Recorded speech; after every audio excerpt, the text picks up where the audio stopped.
Hi friends, இப்போ நம்ம எங்கே போயிட்டு இருக்கிறோன்னா கோயிலுக்கு போயிட்டு இருக்கோம். இரும்பை கோயிலுக்கு. அங்கே வந்து காலபைரவருக்கு ஒரு பூஜை இருக்குது. பாப்பா பிறக்கிறதுக்காக வேண்டிகிட்டு இருந்தோம். அதனால் அது வந்து இப்போ நிறைவேற்றுறதுக்காக நாங்கள் போயிட்டு இருக்கிறோம். போகிற வழியில் பார்த்திங்கன்னா செம வெயில். அதனால் போனோடனே பாப்பாவுக்கு தண்ணி கொடுத்து பசிக்குமேன்னு சொல்லிட்டு கொஞ்சம் சுண்டல் வாங்கிட்டு போய் கொடுத்தேன். அவளும் சாப்பிட்டு கொஞ்சம் நேரம் விளையாடிட்டு இருந்தாள். அதுக்கப்புறம் பார்த்திங்கன்னா கோயிலை ஃபுல்லாக நானும் பாப்பாவும் கொஞ்சம் நேரம் சுற்றி பார்த்துட்டு அவளை விளையாட வச்சுட்டு இருந்தேன். ஏன்னா வந்து படைக்கிறதுக்கு கொஞ்சம் டைம் ஆகும்னு சொன்னாங்க. அதுக்கப்புறம் பின்பக்கம் வந்து மண்டபம் இருக்கும்னாங்க. அங்கே வந்து கல்யாணம்லாம் ஆகும் அப்படின்னு சொன்னாங்க. அதையும் பார்த்துட்டு அப்புறம் இன்னொரு முன் சைடு போய் குளத்த பார்த்துட்டு இருந்தோம்.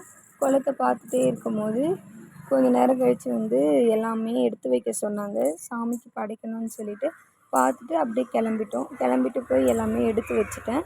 எடுத்து வச்சுட்டு சாமிக்கு வந்து பூஜைலாம் பண்ணாங்க. அந்த வீடியோ வந்து என்னால் எடுக்க முடியல. அதுக்கப்புறம் சாமி படைக்கும் போது இந்த வீடியோ எடுத்தேன்.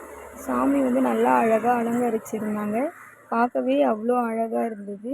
அலங்கரிச்சுட்டு ஃபுல்லாக படைக்க ஆரம்பிச்சிட்டாங்க. அதுக்கப்புறம் நாங்கள் கொஞ்சம் நேரம் அப்படியே அங்கேயே உட்காந்துட்டு பார்த்துட்டு இருந்தோம். பார்த்துட்டு அதுக்கப்புறம் எல்லாேருக்கும் பிரசாதம் கொடுக்க ஆரம்பிச்சிட்டோம். அதுக்கு முன்னாடி பாப்பாவுக்கு வந்து பசிக்குமேன்னு கொஞ்சம் பொங்கலும் அப்புறம் கடலையும் கொடுத்தேன். அவள் சாப்பிட்டுட்டு இருந்தா. ஒரு பக்கம் வந்து என்னோடய ஹஸ்பண்ட், அவங்க ஃப்ரெண்ட்ஸ் எல்லாருமே வந்து எல்லாேருக்கும் பிரசாதம் கொடுத்துட்டு உடனே கிளம்பிட்டோம். இந்த வீடியோ பிடிச்சிருந்ததுன்னா ஃபாலோ பண்ணிக்கோங்க. பாய்.